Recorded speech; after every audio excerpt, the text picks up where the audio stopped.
Oke Mas Reza, terima kasih Halo, sudah bersedia untuk diundang di channel Forbidden Questions. terima kasih sudah diundang. Aku eh, aku tuh lihat Mas Reza di YouTube terus kayak wah gitu. Iya nih, apa namanya? Aku jadi pengen ngobrol banyak gitu, terutama tentang filsafat dan lain-lain. Tapi aku pengen Mas Reza Watimena kenalan dulu nih sama teman-teman Forbidden Questions. Iya, di YouTube tuh bukan aku sih sebenarnya. Itu kan cuma kumpulan gambar doang Oh iya, 0101. mulai filosofis guys. Itu bukan aku. Itu adalah enkripsi gambar ya. Iya, itu jejak-jejak diriku ya. Iya, tapi Enggak aku untungnya bercanda. iya Iya. aku paham ya bercanda. Tapi untungnya hari ini aku beruntung bisa berbincang langsung sama Mas Reza Watimena yang beneran Hidup ya. Mas Reza Watimena. Iya. Apa ada alasan lain nggak? Tapi aku hari ini bukan aku gitu atau apa? Iya, ini identitas sosial aja sebenarnya Reza Watimena. Aslinya mah bukan Reza juga. Ya aslinya adalah konsep gitu. Aslinya adalah tak punya nama ya. Tak bernama.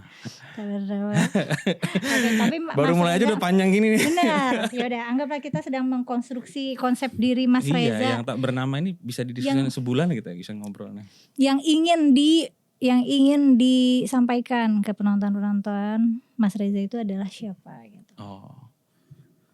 Ya sejatinya sih aku ini cuma kesadaran murni doang ya. Itu yang asli ya. Oke. Cuma demi kepentingan praktis teknis administratif.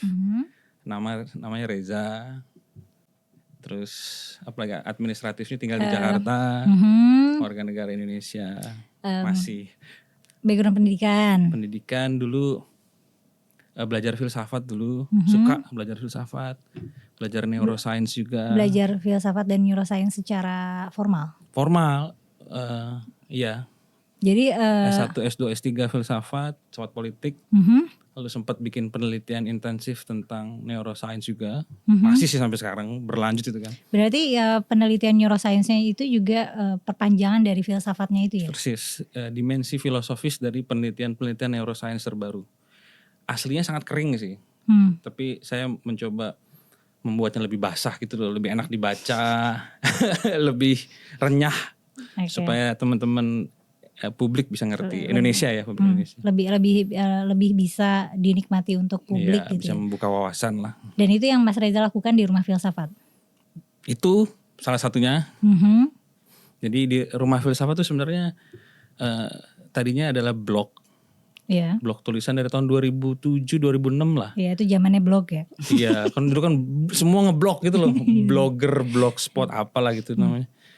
Terus tapi berlanjut terus tulisan-tulisan populer soal filsafat. Karena waktu itu saya udah belajar filsafat, saya mikir gini. Filsafat nih ilmu yang keren abis ya. Keren banget. Cuma emang berat. Iya. Buku-bukunya tuh susah dibaca. Banyak bahasa Inggris. Tapi kalau sudah ngerti itu idenya tuh luar biasa gitu loh. Sangat mencerahkan baik hidup pribadi, ekonomi maupun politik ya. Terus gue pikir gimana caranya ya supaya teman-teman di luar tuh bisa dapatlah cipratan-cipratan filsafat ini. Jadi aku bikin blog akhirnya, tulisan-tulisan populer, enak dibaca, gratis, dan sangat filosofis. Dan ada channel YouTube-nya bukan? Channel itu baru 2022. Karena ada teman yang mau bantuin waktu itu. Kalau nggak ada teman aku juga males nih. Aku orangnya malesan soalnya. Nulis aja, hobinya nulis aja. Hobinya nulis aja. Iya sama aku juga kalau nggak ketemu fasilitas studio gini, aslinya aku lebih suka ya nulis gitu. Iya, sama dong kita kalau gitu. Nulis. Mas Reza kenapa rajin banget, serius banget nih belajar filsafat sampai S1 filsafat, S2 filsafat, S3 filsafat? Dari SMA tuh udah kelas 2 kelas 1 malah udah suka filsafat. Jadi kenapa S1 filsafat dari apa? TK sebenarnya enggak ya. dari lahir langsung kayak mama aku bukan aku. Saya pengen gitu. mengetahui Plato itu apa, ngomong apa ya soal politeia itu ya, gitu. Enggak bercanda. Baca aja belum bisa. Dari SMA ya, mau dari situ aja ya. Iya. Kenapa dulu suka ya? Jadi waktu SMA tuh kan saya merasa bosen sekali di sekolah. Mungkin teman-teman juga ngerasain yang masih SMA ataupun yang pernah SMA. Pernah SMA kan dulu? Lulus dulu ya. Bosen. Bosen. Karena pelajaran kalau nggak ngapalin yang nggak penting, atau ngitung yang nggak penting dengan segala hormat pada para guru ya. Betul. Yang kita nggak ngerti buat apa dulu tuh aku kan jurusan IPA suka nanya ini rumus ini gunanya buat apa, belajar ini gunanya buat apa. Dan aku sering dapat jawaban yang tidak memuaskan kok. Iya, ya itu aku alami. Aku benar-benar di kelas tuh kalau nggak tidur, bengong, atau ngobrol, akhirnya dimarahin. Jadi, nah sampai satu hari ada satu guru nih. Ini guru memang jenius ya. Namanya Pak Dewa. Wah. Namanya udah Agus Sudah Dewa. ilahiyah gitu namanya. Sudah meninggal, sudah almarhum Pak Agus Dewa yang sangat saya hormati. Pak Agus Dewa. Di kumisan, ceking. Dan kalau dia jalan tuh semua orang langsung Dewa lewat gitu. Karena saking berwibawa gitu loh. Nah dia tuh kalau ngajar nggak minta kita ngafalin, nggak minta kita ngitung, dia cuma bawa pertanyaan. Dia tulis pertanyaan di papan tulis. Terus dia tanya, apa menurut kamu ditunjuk-tunjuk tuh. Ya kan kaget-kaget ya, sembunyi-sembunyi gitu biar nggak ditunjuk. Semakin sembunyi semakin ditunjuk gitu. Dan kalau kita nggak bisa jawab itu dibully. Hitungannya dibully depan kelas. Tapi pada masa saya SMA pembulian tuh masih wajar. Ya kita tidak melihatnya sebagai bully lah ya. Kita melihatnya sebagai ya itu bagian dari pergaulan dan latihan mental gitu loh. Biar gak cemen-cemen amat gitu. Waktu itu ya. Walaupun kadang-kadang kebablasan dikit sih ya. Tapi ya Pak Dewa jadi dia bawa pertanyaan. Terus dia nanya tuh ke anak-anak. Gak bisa jawab. Kena. Mau jadi apa kamu udah gede nanti? Gak bisa mikir dandan doang gitu. Mau jadi tit gitu. Atau ya kalau cowok apa ganteng tapi otak kosong. Mau ngapain kamu jadi gede? Udah gede mau jadi tit lagi, sensor lagi. Jadi kita tuh kayak terpancing untuk sebisa mungkin menjawab lah. Dan untuk menjawab kan kita harus mikir. Betul. Dan harus mikir kan kita harus banyak baca. Kalau nggak baca mau mikir apa yang mau dipikirin? Nggak ada materinya. Ya, jadi akhirnya saya mulai nih pertanyaan-pertanyaannya berbau sangat kritis ya. Kayak soal mengapa masyarakat tuh ada. Iya juga ya. Kita tinggal di Indonesia, di Jakarta. Dari mana asal usul masyarakat? Ya waktu itu kan belum ada Google, belum itu ada. Guru apa sih? Guru mata pelajaran apa? Antropologi, sosiologi. Oh, ya. Dua itu. Pak Agus Dewa legend sih. Tapi ya sekarang sudah meninggal. Sampai lulus pun masih ingat saya juga heran. Reza. Nah oke kembali ya. Jadi, nah itu saya akhirnya saya mulai membaca buku di luar pelajaran. Bukan buku sekolah. Bukan hitung-hitungan gak penting, bukan ngafalin menteri lah, ngafalin tokoh-tokoh apa lah gitu, gak penting gitu. Apalagi sekarang makin gak penting lagi dengan adanya artificial intelligence dan Google ya. Iya. Terus saya mulai baca buku filsafat dan sastra. Zaman saya dulu tuh kan reformasi ya, benar-benar reformasi 98 tuh saya masuk SMA. Jadi buku-buku Tan Malaka, Pramudia Nantatur tuh di mana-mana, di Gramedia, di semua toko buku ya. Dari berbagai versi yang bagus sampai yang sampah banget terjemahannya, sampai yang benar-benar bukunya udah lapuk itu ada semua kalau mau cari gitu. Jadi saya mulai baca dan saya mendapat hiburan rohani ya dari buku-buku itu ya. Kayak inilah yang harusnya dipelajari. Oh, yang tadinya sekolah itu tuh membosankan, baru dari buku-buku itu baru kerasa nih ini tuh stimulating gitu. Wih, menantang secara pemikiran. Tema-temanya juga penting buat hidup ya. Mengapa kita ada, dari mana kita berasal. Tapi bukan jawaban-jawaban dogmatis ala agama yang gak boleh dikritisi. Ini benar-benar jawaban yang kita mencari, berdiskusi, meneliti, baca lagi gitu. Kok asik ya, kayak petualangan intelektual gitu loh. Terus mulai baca. Ingat tuh buku pertama tuh Dunia Sofi. Oh iya. Terbitan Mizan tahun 97, 98 ya. 97 tuh udah ada ya? Udah Mizan ada udah nerbitin. Dunia Sofi, Joe Steingartner. Itu buku filsafat pertama yang saya baca. Itu 2 hari saya baca. Padahal kan lumayan tebel ya? Tapi karena nempel ya, lengket itu loh di kelas baca. Oke. Di kamar baca. Di WC pun saya baca. Saking dulu kan gak ada HP ya. Jadi baca. Digedor-gedor kan. Woi udahan. Belum. Baru WC-nya ngantri kan. Terus ya buku itu langsung gila.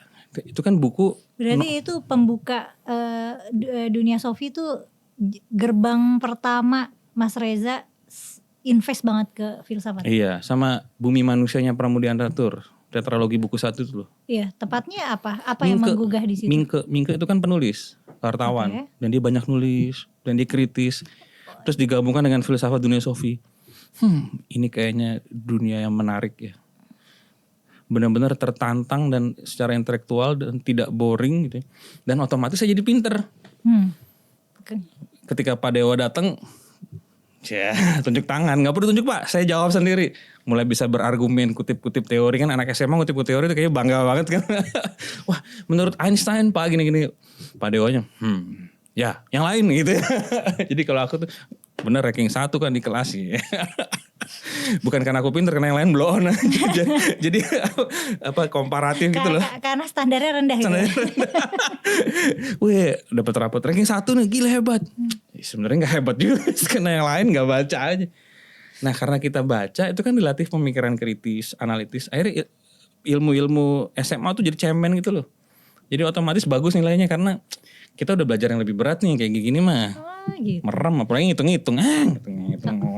Aku ngerasa pelajaran sekolah itu terlalu gampang karena asal kita bisa hafal bisa gitu. Iya. Nah kebetulan menghafal itu kayak core strength aku, jadi ya relatif gampang gitu. Dan itu yang bikin bosen. Persis, memang. Nah disitulah perjalananku mulai di dunia filsafat. Jadi lulus SMA terus ngambil S1 filsafat. Iya, lulus SMA tuh tadi sebenarnya saya mau jadi pastor Katolik tadi sebenarnya. gitu? Cuma karena saya suka cewek jadi nggak bisa. Karena kan jadi pastor harus nggak boleh punya cewek. Sementara perempuan tuh kan cantik-cantik ya. Jadi saya suka, dan kebetulan dia juga suka sama aku. Jadi ya gimana ya. Kecuali kalau aku suka dia nggak suka, ya udah jadi pastor gitu kan. Ini aku suka dia suka, akhirnya pacaran keluar. Terus pas keluar bingung mau kuliah apa. Tadinya mau kuliah teknik informatika. Waktu itu kan zamanku tuh kalau nggak komputer apa sih hukum gitu-gitulah. Aku suka komputer juga, suka ngotak-ngatik lah, software maupun hardware, memang suka dan emang kayaknya agak berbakat. Terus bapakku bilang gini, alah komputer kursus aja, ngapain, mahal kuliahnya gitu. Kalau filsafat kuliah murah dan bapakku kebetulan kerja di Kompas, harian Kompas. Pada masa itu tahun 90-an akhir 2000-an awal, Kompas tuh diisi para filsuf. Dan tulisannya dahsyat-dahsyat. Pimpinannya juga filsuf kan, Pak Yakob Utama yang juga sudah almarhum. Itu filsuf besar itu. Wakilnya ST Soeharto. Kalau yang sekarang ya sudah jauh berbeda lah. Levelnya di bawah daripada yang dulu ya. Tapi pada masa itu Kompas kan masa keemasan 2000-an awal. Tulisannya gila-gila. Keren-keren, bukunya juga, penerbitnya juga bagus-bagus. Dan memang isinya para filsuf. Jadi Bapak bilang, udah belajar filsafat aja, orang hebat-hebat. Berarti gitu. Didukung ya? Tadinya aku kira mau ngambil filsafat terus dimarahin orang tua. Karena orang tua aku kerja dengan para filsuf. Dan dia orang filsafat itu cara berpikirnya bagus ya. Maksudnya sangat logis, sangat kritis, terstruktur, sistematis, analitis. Jadi dalam pemecahan masalah, pembuatan keputusan tuh sangat keren gitu loh. Beda dengan orang yang gak belajar filsafat, yang suka lompat-lompat, emosian, gak rasional gitu-gitu. Kalau misalnya mengambil jalur menjadi pastor tuh ada pendidikannya juga gak sih? Ada. Lama pendidikannya. Gitu. Lama banget. Jadi waktu itu. Lebih lama dari kuliahnya satu? Jauh. Jadi pastor tuh mungkin 10-15 tahun ya. Baru bisa jadi pastor dan ngomong di depan umat ya. Sebelum itu bekerja di belakang layar. Tapi kalau drive itu muncul dari mana? Apa? Kalau pengen jadi pastor? Jadi waktu SMP, ini lebih tua lagi. Kita jadi curhat nih. Moga-moga gak bosan ya mendengar. Jadi waktu SD SMP itu kan saya jadi putra altar istilahnya. Jadi kerja bantuin pastor di ibadah gitu loh, di ritual. Tiap minggu kan. Kok pastor bajunya keren ya? Megah gitu. Jubah panjang gitu kayak Superman kan mikirnya. Terus baik banget. Abis ibadah gitu, abis misa, yuk kita makan-makan di depan, dia traktir gitu. Terus orang tuh semua kayaknya menghormati dan sayang sama pastor gitu loh. Kalau pastor datang tuh, apa kabar Romo, selamat pagi. Terus dikasih makanan nih ke orang pada suka sama dia. Udah orangnya baik, suka jajanin. Anak kecil kan mikirnya gitu ya. Bajunya keren, orang semua pada hormat, pada suka, pada cinta gitu. Terus aku ngomong sama ibu bapakku, mereka kaget kan. Awalnya gak usah lah, ngapain sih udah gitu. Cuma akhirnya bisa, boleh lah. Malah bangga, mau dibangga-banggain ke seluruh keluarga gitu. Reza mau jadi pastor. Cuma kelemahannya satu, pastor gak boleh punya pacar. Lah aku kan suka cewek gimana. Jadi makanya aku sering bilang sama teman-temanku yang pastor, ubahlah peraturan itu gitu. Karena zaman sekarang itu, karena dilarang akhirnya banyak yang sembunyi-sembunyi. Makanya banyak pastor kena kasus. Selingkuh dengan istri orang lah, memperkosa anak kecil lah. Jadi karena akses dia untuk mendapatkan yang dia suka secara legal itu susah ya. Iya, jadi dia dipaksa untuk selibat. Baru kemarin aku diskusi sama temanku, dia pastor juga, masih muda. Mungkin dia ngeliat nanti gitu. Dia bilang, aku bilang, karena banyak orang mau jadi pastor sekarang tuh mutunya rendah. Jadi penurunan sumber daya manusia. Karena yang bagus-bagus mau jadi konten kreator semua kan sekarang. Semua orang mau jadi YouTuber, jadi influencer yang pintar-pintar ya. Akhirnya yang mau jadi pastor yang bodoh-bodoh yang masuk. Udah bodoh, gak boleh nikah lagi. Nanti akhirnya jatuhnya kan mutunya menurun ya. Mutu pemuka agama menurun, umatnya menurun, bego-bego nanti. Makin udah mutunya rendah, makin rendah lagi nanti kan. Jadi aku bilang solusinya adalah diubah peraturannya itu. Dikasih kelonggaran itu. Iya, minimal boleh memilih lah menikah atau enggak. Oh, oke. Untuk menyelamatkan mutu pool pastor. Persis. Karena sekarang udah kelihatan nih calon-calon pastor yang masuk sekarang nih ya. Nilainya gak bagus-bagus. Kayak dengan tanda kutip ya kayak anak nomor keberapa gitu loh. Kalau zaman dulu masih yang pinter-pinter yang mau jadi pemuka agama jadi pastor. Jadi kayak kelompok elit gitu loh. Kalau sekarang malah sama sekali gak elit. Malah di ujungnya elit gitu ya. Karena itu tadi. Yang pinter-pinter pada mau jadi YouTuber semua ya. Serius aku. Pengacara, dokter lama kuliahnya. Pengacara, aduh kotor gitu. Udah YouTuber aja, konten kreator, joget-joget di Instagram itu banyak follower Kalau gitu. jadi YouTube kan aku bisa, maksudnya ada banyak yang ingin aku sampaikan dan bisa aku sampaikan. Kalau aku buka YouTube kan aku bisa, ya udah tinggal Fafifu aja gitu. Bukan Tinggal Fufu Fafa ya, Fafifu. Beda ya. Beda. Iya. Berarti S1 filsafat di mana waktu itu? Di STF Dirgantara sih, Cempaka Putih. Sekolah filsafat terbaik di dunia menurutku ya. Dulu, sekarang enggak. Dulu, pengajarnya, iklim akademiknya, nikmat sekali kuliah di situ ya. Sering dimarahin sih sama dosen waktu itu, cuma dimarahin karena ya memang salah. Dan aku bisa berargumen, aku berbuat begini karena begini kan, ada logikanya kan. Jadi dia bisa ngerti. Di STF Sekolah Tinggi Filsafat Dirgantara yang dulu bagus banget, sedunia mungkin. Kalau sekarang enggak. Iya, tolong diperhatikan ini orang-orang yang di STF. Iya, orang STF tolong diperbaiki mutu dosen-dosennya, iklim akademiknya. Jangan terlalu banyak berdoa. Berarti terus S1 udah, kenapa belum kenyang belajar filsafat?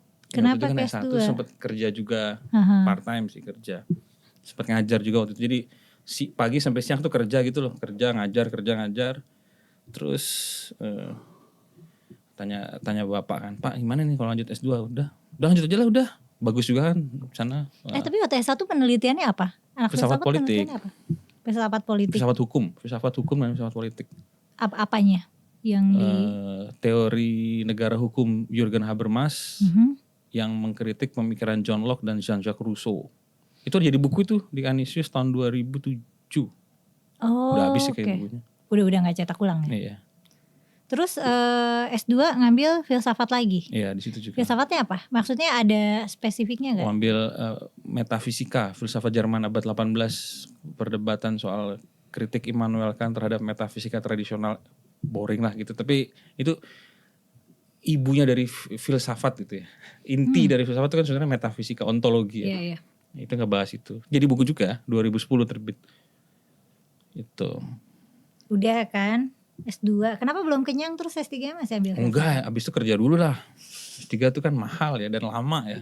Dan sebisa mungkin maunya di Jerman. Jadi mimpiku dulu adalah bisa kuliah filsafat di Jerman dan nulis buku itu aja. Waktu S2 di mana? Di sini juga STF Dirgantara. Lanjut di STF Driarkara. Driarkara, STF Driarkara. Berhasil mendidik satu orang berbicara Driarkara. Terus S3-nya di Jerman. Jadi sambil kerja dulu, sambil persiapan di Jerman. Habis dari S2 ngajar dulu di Surabaya. Ngajar jadi dosen. filsafat. Ya, jadi membuat fakultas filsafat baru di Surabaya. Oh, jadi waktu itu di Surabaya ada fakultas filsafat baru baru banget. Aku yang malah bantu mendirikan, bikin proposal, pengajuan segala macam.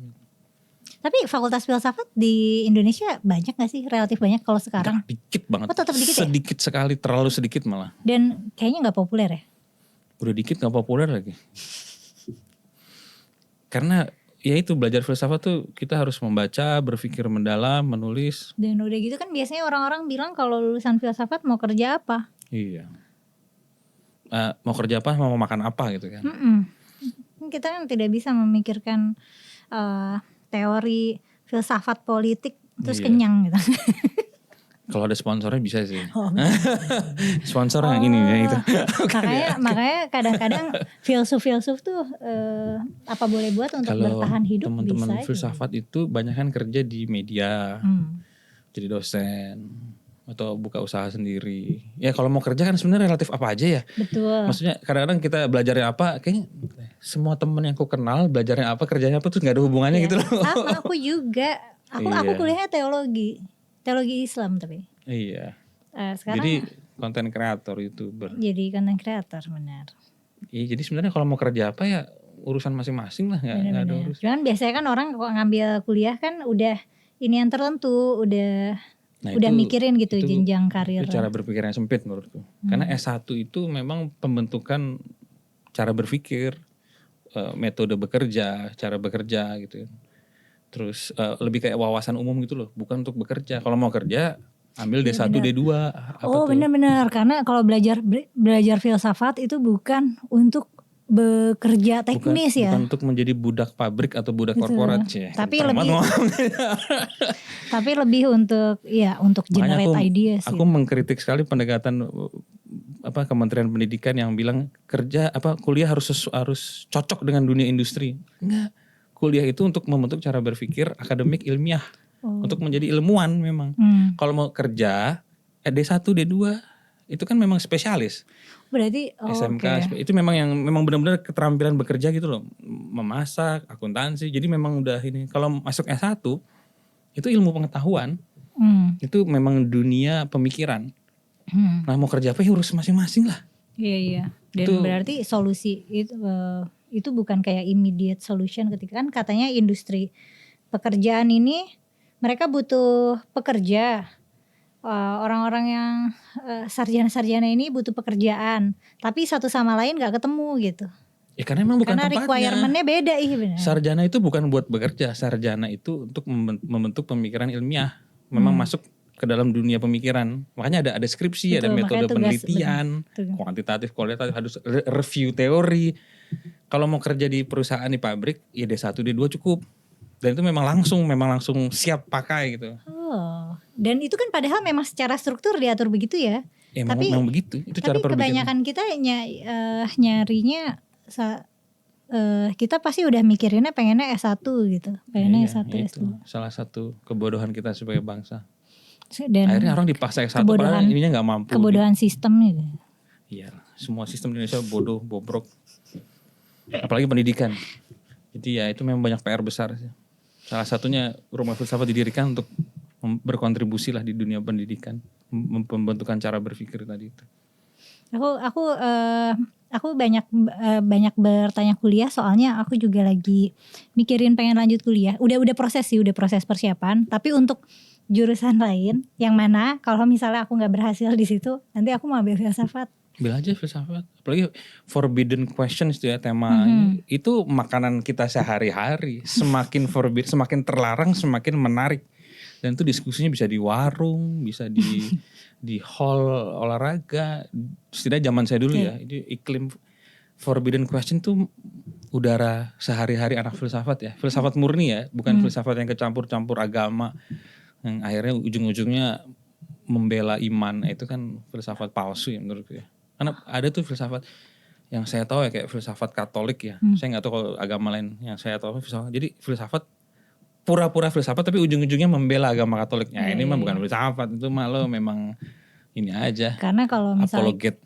Iya benar. Ketika kita philosophize something kan tujuannya kan untuk mencari kebenaran sebenarnya. Persis, benaran. Sedangkan kalau misalnya filsafat agama, kebenaran itu adalah agama itu gitu. Jadi kita philosophize untuk supaya kebenarannya ke arah agama, jadi pembenaran. Iya, itu omong kosong menurutku. Sesat itu. Dari kacamata pemikiran filosofis itu filsafat yang sesat gitu ya. Itu filsafat sesat, filsafat yang tidak filosofis. Aku nyebutnya filsafat banci ya. Jadi kelihatannya filsafat tapi bukan filsafat itu ya.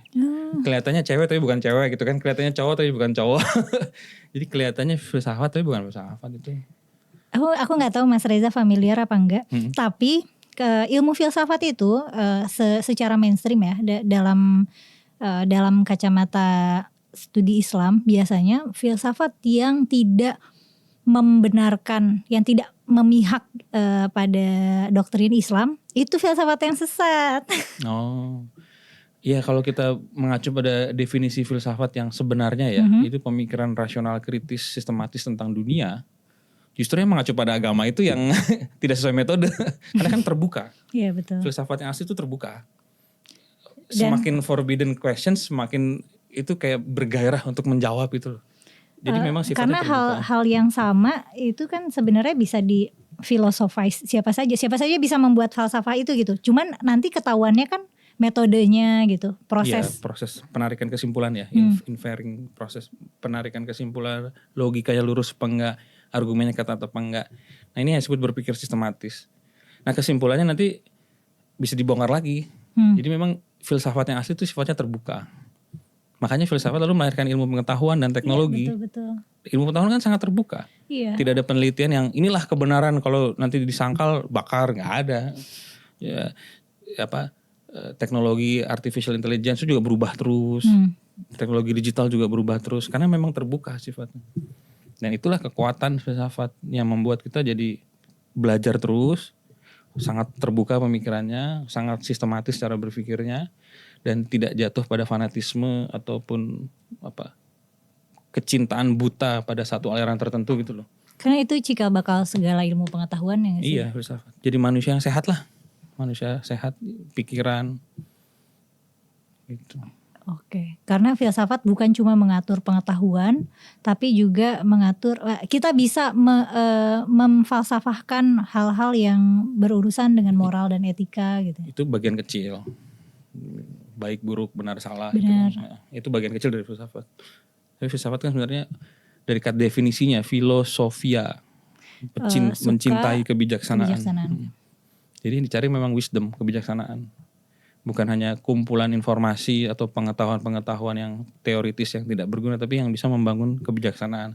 Nah, apa itu kebijaksanaan? Perdebatannya panjang. Dari Yunani kuno sampai sekarang, itu masih terbuka.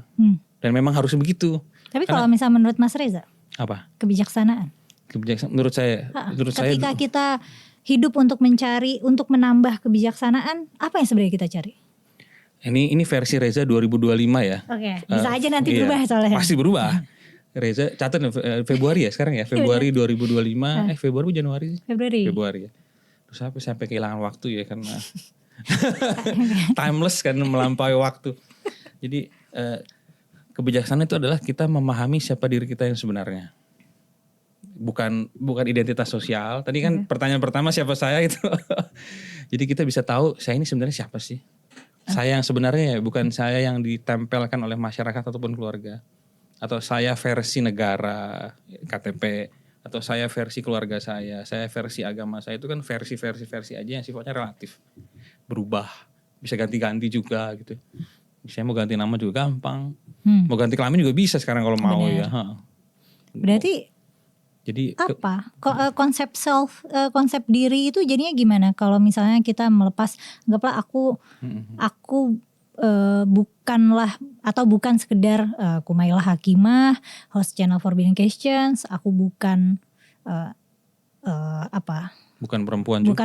Bukan perempuan, aku bukan orang berambut panjang, aku bukan orang Indonesia. Terus apa yang kita dapat dari kenal diri kita yang entah yang murni itu apa gitu? Kebahagiaan dan ketenangan batin yang sangat mendalam itu yang kita dapatkan kalau kita bisa sampai memahami akar dari diri kita yang sebenarnya. Ketenangan dan kedamaian batin yang sangat mendalam yang tidak akan goyah lepas dari keadaan di luar tuh berubah-berubah gitu loh. Keadaan di luar kan berubah nih. Politik ekonomi berubah, cuaca berubah. Ini kalau kita nggak punya fondasi ketenangan dan kedamaian mendalam itu kita ikut hanyut. Dan akhirnya stres, depresi, bunuh diri gitu polanya gitu. Nah kalau kita bisa paham tadi. Bisa paham apapun yang terjadi di luar. Dan bahkan misalnya jatuhan meteor gitu loh, hancur semua, atau perang nuklir nih antara Rusia dan Amerika. Ketenangan kita gitu. Iya kita bisa selalu menemukan rumah di dalam diri gitu. Menemukan kedamaian batin yang sangat mendalam dengan lihat ke dalam. Di luar ini kan gak bisa dikontrol ya. Iya. Kadang-kadang oke, kadang-kadang nggak oke. Nanti berubah lagi oke, besok nggak oke. Ini mau gimana ya? Kayak tadi saya mau ke sini, enak jalan jam segini, sepi. Tapi macet. Mampir ke warung temen dulu ngobrol-ngobrol, makan, jalan. Macet gila ya, jam segini udah macet. Udah macet, asap, panas gitu kan. Jadi ya itu kan nggak bisa dikontrol juga maksudnya. Dan saya itu bisa naik mobil cuma macet lama. Nanti saya di mobil mabok ngomong tentang mabok darat. Jadi ya sekali lagi keadaan di luar tuh kan emang nggak ada habisnya. Sebagian mungkin 50-60% bisa kita kontrol ya. 40% ini kan tergantung orang lain, benar-benar. tergantung cuaca, tergantung ada asteroid jatuh apa enggak, atau Amerika, tergantung Donald Trump juga ngomong apa gitu. Jadi sangat mempengaruhi kita juga ya. Jadi ketenangan batin yang sangat dalam itu hanya bisa kita capai jika kita memahami diri sendiri. Persis. Ini jawaban saya Februari 2025 ya. Nanti kalau kita podcast lagi 2 tahun lagi mungkin udah berubah atau mungkin nggak tahu juga deh. Atau mungkin kita berdua udah nggak ada, nggak tahu juga. Atau mungkin sudah jadi wakil presiden kan kita nggak tahu. Sangat mungkin semuanya ya. Fafa aja bisa jadi wakil presiden gitu. Iya. Langsung hening ya. Tapi apakah menurut Mas Reza itu adalah justru buah dari filsafat itu? Karena kan filosofia tadi kan mencintai kebijaksanaan. Yeah. Dan kebijaksanaan adalah memahami diri sendiri hingga kita bisa mendapatkan ketenangan batin yang mendalam. Maka itu adalah buah utama dari kemampuan berfilsafat. Iya, itu menurut saya sekarang ini. Tapi memang itu kita harus dibutuhkan keberanian besar ya. Harus mempertanyakan identitas sosial kita. Agama kita harus pertanyakan bahwa ini bukan punya saya, ini diberikan orang tua saya. Sewenang-wenang lagi diberinya. Nggak nanya dulu kan, tempel aja gitu. Atau hal yang kita percaya, kita jadi bertanya lagi, apakah kita benar-benar mempercayai nilai ini atau kepercayaan ini? Apakah atau aku percaya ini ya karena aku dikasih tahu aku harus percaya gitu. Persis. Itu metode yang dipakai oleh René Descartes ya, filsuf Perancis juga. Metode skeptisisme metodis namanya. Jadi kita mempertanyakan semua yang sifatnya sementara. Hal-hal yang berpikiran kita, perasaan kita, identitas kita, sampai kita menemukan sesuatu yang benar-benar nggak bisa digoyang lagi. Iya, itu metode yang aku pakai ketika bikin konten monolog, pakai pendekatan skeptisisme. Makanya orang-orang suka marah. Iya, makanya dibutuh keberanian itu juga. Bahkan menggoyang kelamin juga ya.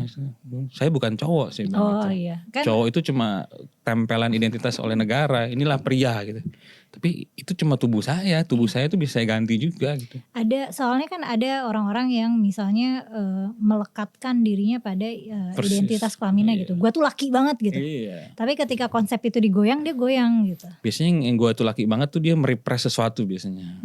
Kalau sebenarnya dia gak laki banget. Kalau dia bakal ke-trigger banget kalau dikatain banci lu gitu. Iya. Itu dia akan kayak ke-trigger. Itu menarik tuh. Biasanya orang yang laki banget dan sangat gay fobia ya. Fobia pada kaum homoseksual. Homofobik itu biasanya menyembunyikan tendensi homofobik. Itu juga menarik kan? Iya itu. Itu represi klasik itu. Jadi apapun yang direpress itu sebenarnya, apapun yang dilawan itu sebenarnya itu bagian dari diri kita gitu. Iya, yang sebenarnya dia tidak pahami dan dia takuti gitu. Iya.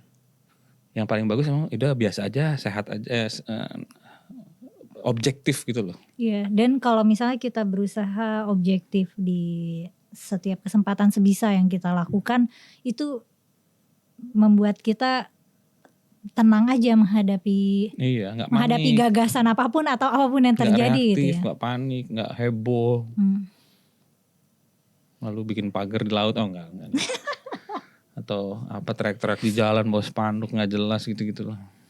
Karena menariknya kalau dipikir lagi, kayaknya segala kerusakan dan kejahatan, mungkin jangan bilang segala deh, hampir segala kerusakan dan kejahatan di dunia ini disebabkan oleh orang-orang yang bertindak secara reaktif. Iya, dan reaktif itu kan tanda kebodohan. Karena dia bodoh, dia tidak berpikir mendalam, maka dia reaktif. Langsung gitu. Ada ini heboh. Oh, reaktif itu tanda kebodohan? Iya, reaktivitas itu tanda kedangkalan berpikir. Oh, karena orang yang bisa berpikir secara mendalam dia nggak akan reaktif. Enggak, dia kan lihat oh ada sesuatu yang baru misalnya muncul. Jadi didalemin dulu ini apa, sejarahnya apa, dari mana. Nah setelah dapat pengetahuan yang cukup, lalu saya mesti apa? Oke. Dan itu bahkan juga bisa terjadi di misalnya kayak apa ya? Belakangan ini aku lagi suka dikatain, oh ini ODGJ. Oh, Nah, mereka dasarnya aku jadi mencoba kenapa sampai ke kesimpulan ODGJ ya? Ternyata mereka mendapati aku punya riwayat depresi. Udah gitu dikatain ODGJ. Nah, aku menyimpulkan oh orang ini tidak punya wawasan tentang kesehatan Iya. mental gitu. Jadinya mereka reaktif, oh ini ODGJ nih pernah ke psikiater gitu. iya. Padahal depresi itu semua orang pernah depresi. Betul, padahal itu ternyata kondisi yang sangat umum gitu. Kayak Iya. satu dari 3 orang di dunia ini gitu. Yang tercatat loh. Yang benar Yang itu nggak yang tercatat. tercatat ya, yang ke dokter gitu ya, yang berobat ya. Bisa jadi ada lebih banyak lagi orang yang depresi tapi nggak ke dokter, Ya, nggak nggak ngerti ke mesti psikolog, ngapain. nggak ke psikiater. Akhirnya muntep aja di rumah. Tahu-tahu bunuh diri. Oke. Justru kasus-kasus bunuh diri itu yang nggak ini ya, yang nggak teratasi ya. Iya, itu kayak apa ya? Pandemi terselubung ya, depresi dan bunuh diri itu di Indonesia. Karena banyak orang bunuh diri itu tidak diberitakan bunuh diri karena aib buat keluarga kan. Jadi diberitakan sakit jantung. Padahal nggak sakit, bunuh diri. Cuma karena kalau dibilang bunuh diri kan keluarga malu. Terus katanya nggak bisa didoain apa gitu-gitu loh karena bunuh diri. Itu kalau di Katolik tuh salah satu dosa fatal tuh bunuh diri itu. Itu sampai saya nggak tahu di Indonesia tapi di banyak negara-negara Katolik itu tidak bisa dimakamkan di gereja, harus dimakamkan di luar gitu. Wow, ternyata serius banget ya. Sebenarnya Sekarang udah enggak sih. Di banyak negara tuh udah berubah. Oke, tapi kayak gitu pernah ada gitu ya. Di Indonesia masih. Oh, di Indonesia masih. Bahwa itu aib ya. Saya punya teman kok bunuh diri memang, cuma keluarga bilang sakit. Oh, itu Dibilang jantung, tapi dia bunuh diri. sedih ya. Butuh kedewasaan dan keberanian yang sangat besar untuk mengakui bahwa orang yang bunuh diri itu bunuh diri. Iya, ini sebenarnya pandemik terselubung. Jadi ini masalah besar, cuma ditutupin. Dan akhirnya kan nggak kelar, malah semakin besar. Betul, dan tambah lagi di stigma macam-macam gitu. Kayak misalnya Iya. ini ODGJ, orang kabur dari RSJ dan segala macam. Iya kayak gitu-gitu. Dan akhirnya masalahnya makin besar. Itu. Sebenarnya di Islam sendiri kan bunuh diri itu dosa besar banget sih, tapi penaltinya tuh itu dianggap mendahului takdir. Jadi penaltinya tuh kayak orang kafir gitu, kayak masuk Tendangan neraka. penalti gitu tuh. Hah? Tendangan penalti, bukan. Offset tapi. Iya. Itulah Yahudi, Kristen, Islam itu sebenarnya mirip-mirip ajarannya. Semua dari Yahudi kan sebenarnya. Hukum Yahudi itu kan sangat keras. Apa saklek gitu loh, hitam putih, mata ganti mata. Tapi emang ada agama yang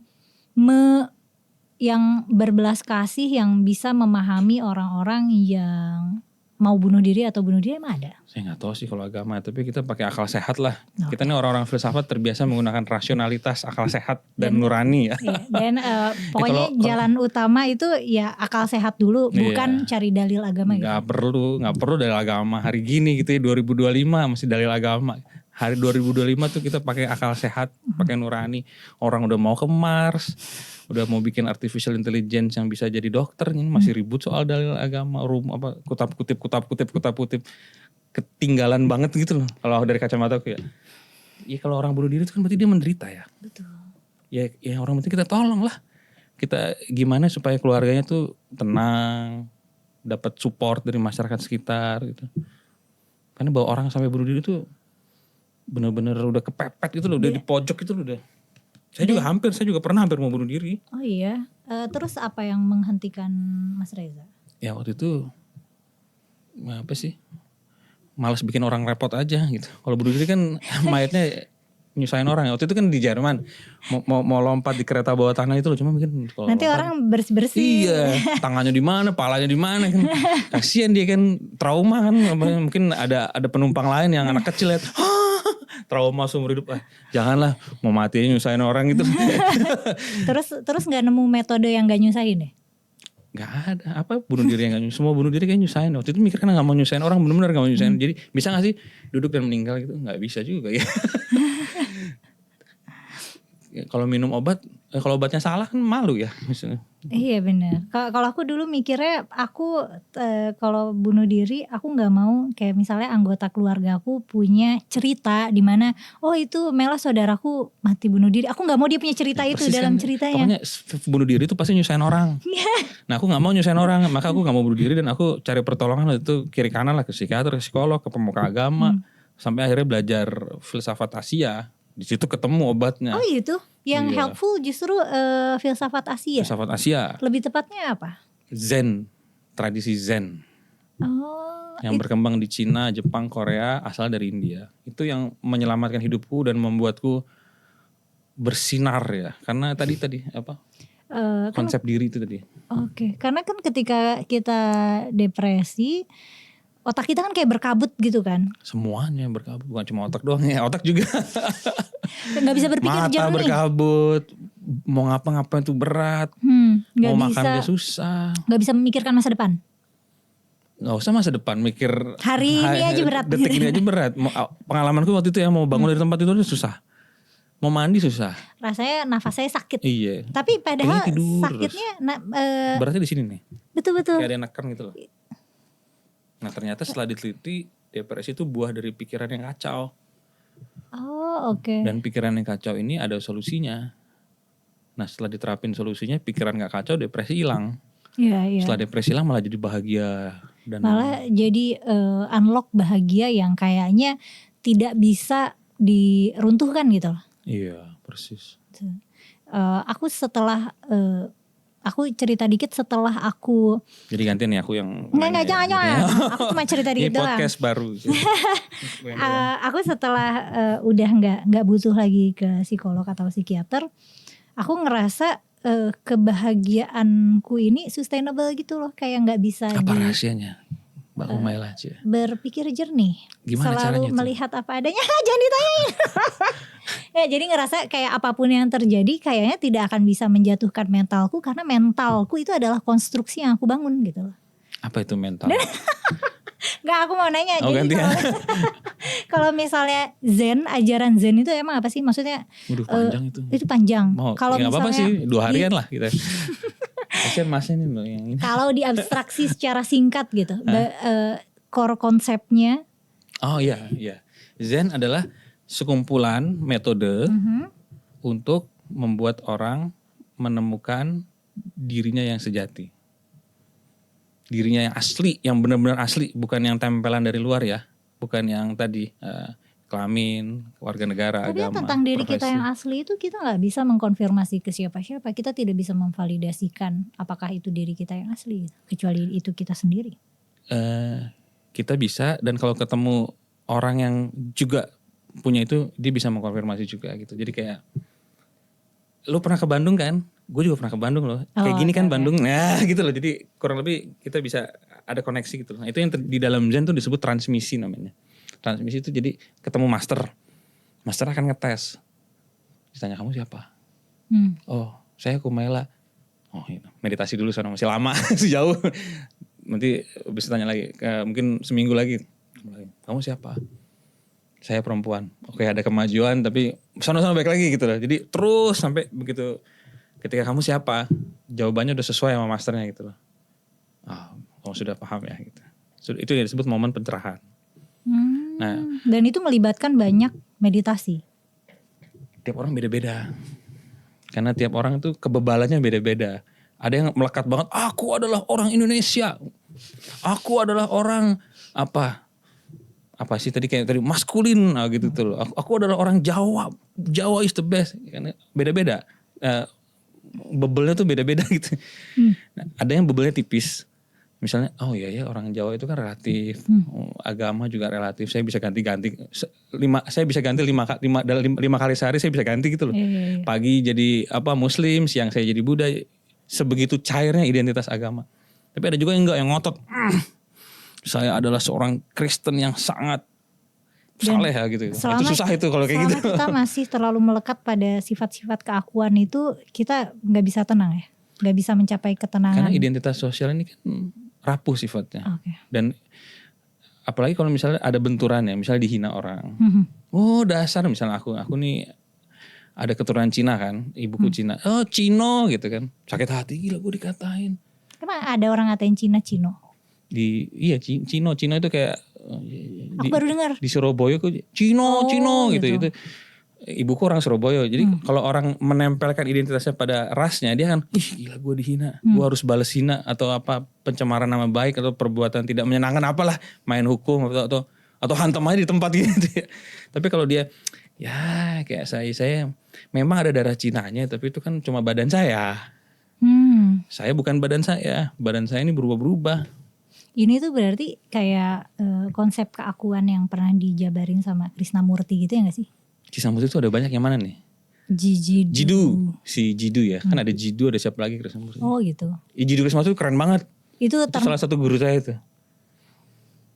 Jidu Krishnamurti. Itu orang analisisnya tuh tajam banget ya. Dan gitu. Luas juga. Maksudnya dia memperhatikan kayak banyak dinamika sosial dan politik di dunia ini gitu. Dia salah satu orang yang saya anggap guru lah. Walaupun saya gak pernah ketemu langsung, tapi saya sering gila orang keren banget. Iya, tadi pas bilang guru aku langsung mikir kayak meninggalnya kapan ya? Kayak tahun 80-an ya, 80-an kayaknya. Saya tuh punya banyak guru saya tuh banyak banget. Baik yang masih bertubuh maupun sudah tidak bertubuh ya. Ya kayak Krishnamurti kan sudah tidak bertubuh. Iya, tapi kan pelajarannya bisa kita apalagi sekarang dengan era digital AI ini gampang banget dapat. Ketik aja di ChatGPT atau DeepSeek inti pemikiran Jidu Krishnamurti keluar. Jadi sekarang ini sebenarnya saat yang paling hebat, bagus untuk belajar ya. Akses informasi itu gila-gilaan. Masalah mau apa enggak aja.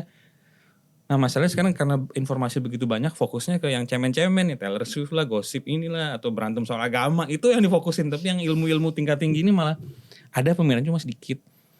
Nah itu sayang banget gak sih?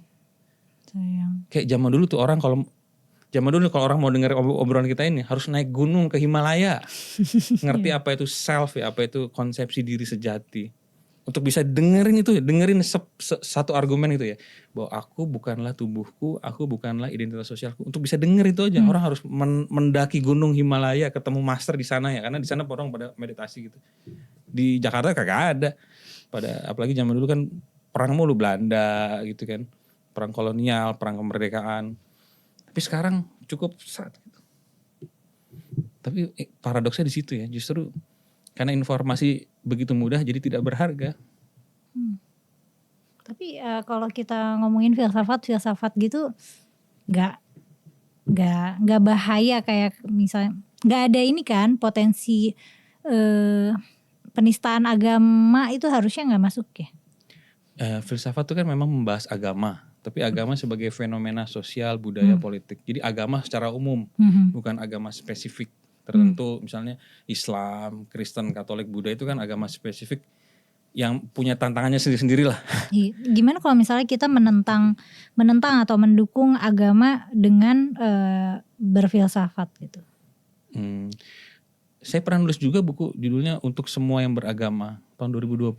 Itu isinya apa? Masih baru? Iya, tentang agama sebagai fenomena politik, sosial, dan budaya dan filsafat ya. Jadi bagaimana cara filsafat mengkritik agama ini memang seperti apa ya? Ini dua teman, filsafat dan agama, dua teman. Ini sebenarnya temenan. Iya, karena agama kan juga buah filsafat. Cuma berantem terus. Karena yang satu mengandalkan akal budi, yang satu mengandalkan iman. Terutama kalau saya ngomong agama-agama Abrahamik ya, Yahudi, Kristen, Islam itu kan sangat kuat dimensi. Lo harus percaya. Ini dari atas. Bukan atas genteng, atasnya lagi gitu ya. Jadi harus, kalau enggak bakar. Itu kan berulang kali terjadi tuh.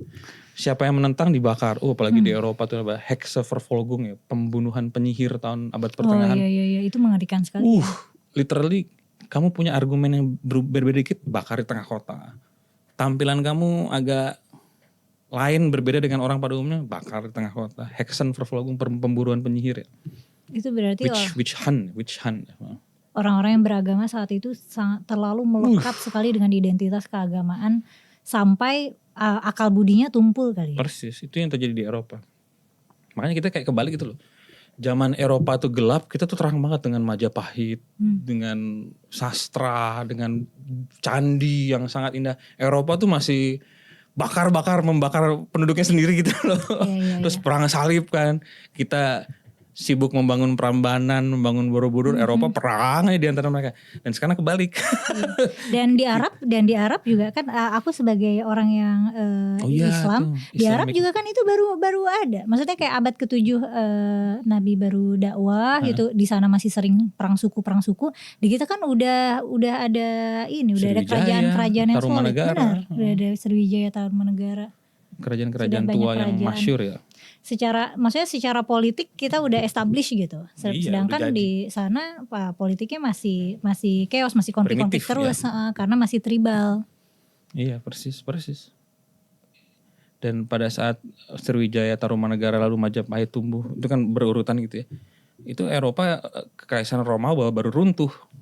Perang saudara kiri kanan. Jadi sekarang kebalik kan. Sekarang kita yang kacau berantakan, Eropa yang sangat mapan dengan Uni Eropanya gitu ya. Kita berantem aja gitu, isu yang sama aja gitu, nggak maju-maju. Dunia udah ngomong kecerdasan buatan, rekayasa genetik, ke Mars. Kita masih ribut aja soal gitu-gitu. Soal identitas yang sebenarnya sangat rapuh. Masalah-masalah primordial, dangkal menurutku ya. Berarti Habis energinya akhirnya. Bener, capek karena itu kan pakai emosi semua. Iya. Jadi kalau menurut Mas Reza gimana nih buat kita-kita yang tidak belajar filsafat secara formal dan nggak juga mendalami tadi filsafat Asia, Zen dan semacamnya. Kalau misalnya aku dan teman-teman penonton mau mendapatkan ketenangan batin sejati gitu, ketenangan batin yang solid gitu. Iya. Mulainya step by stepnya dari mana gitu? Mulai tadi berani mengajukan forbidden questions ya. Nyambung sebenarnya. Berani mengajukan pertanyaan-pertanyaan yang jadi mencari apa yang sungguh real. Apa yang sungguh-sungguh abadi, tidak berubah, mantap gitu loh. Yang ada di dalam diri kita maupun ada di luar diri kita gitu.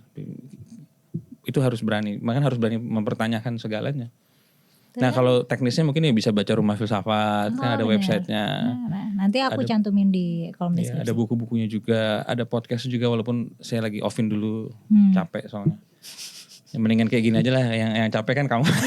sorry. Enggak kok, aku seneng kok. Yang capek itu bapak-bapak. Yang capek teman-teman ya, bapak-bapak. Tapi bapaknya seneng kayaknya. Senyum-senyum soalnya. Apa senyumin yang lain, jangan ngatur gitu. Berarti semua dasarnya adalah berani bertanya dulu. Iya. Apakah pertanyaan itu kita temukan jawabannya atau jalan buntu? Ada pepatah klasik ya, kebenaran itu akan membebaskanmu. The truth will set you free. Kebenaran itu akan membebaskanmu. Jadi apapun yang benar itu pasti akan membuatmu merasa bebas, bahagia, damai. Maka harus dicari. Dan yang benar itu kan dia stabil gitu loh. Dia gak berubah-berubah. Nah itu harus kita cari itu. Mencari apa yang tetap dan meninggalkan apa yang berubah. Berubah itu kan tadi identitas sosial, tubuh itu kan berubah terus, jangan melekatlah sama tubuh. Pikiran apalagi berubah-berubah kan, emosi berubah, identitas sosial berubah. Nah di balik semua itu kan berubah semua.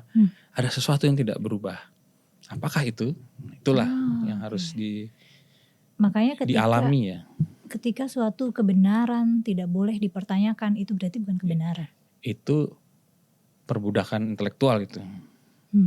Jika ada sebuah statement gitu ya, misalnya statement gelas ini suci, ini adalah siapa yang bilang bukan suci saya bakar gitu ya. Ini penindasan, perbudakan intelektual, pembodohan yang membuat masyarakat jadi terbelakang. Kepastian semu ya, kebenaran palsu sih ya.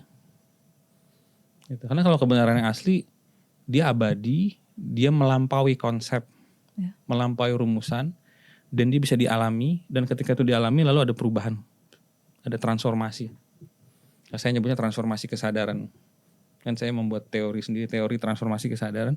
Nah, itu bisa diakses di mana? Maksudnya kalau pengen tahu tentang di buku yang ditulis Mas Reza? Di Google ada, di Rumah Filsafat? Ada di Rumah Filsafat. Atau Google aja teori transformasi kesadaran Reza Watimena keluar.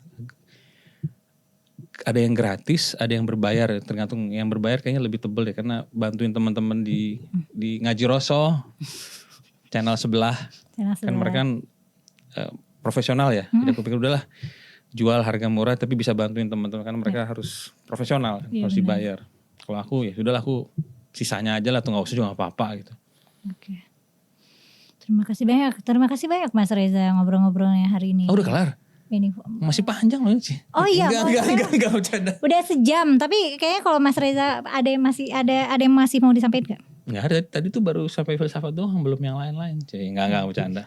Emang mau bahas apa lagi? Ya, belum kita ngeritik ini. Apa?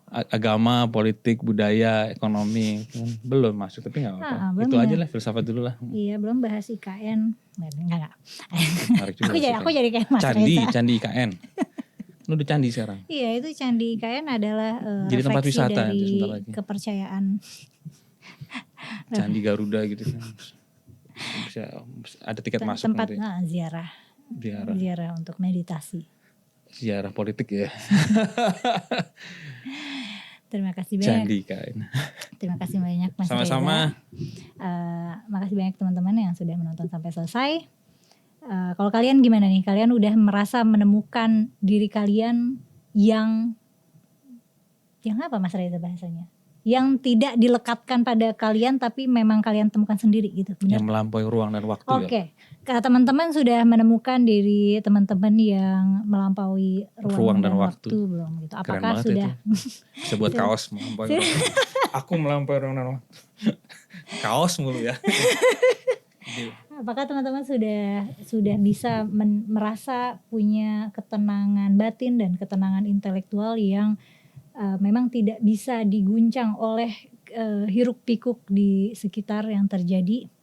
Kalau misalnya teman-teman udah ngerasa atau lagi perjalanan menuju ke sana atau rasanya itu kok kayak susah banget, kayak nggak mungkin, boleh cerita-cerita di kolom komentar ya. Makasih udah nonton sampai selesai. Sampai ketemu di konten selanjutnya.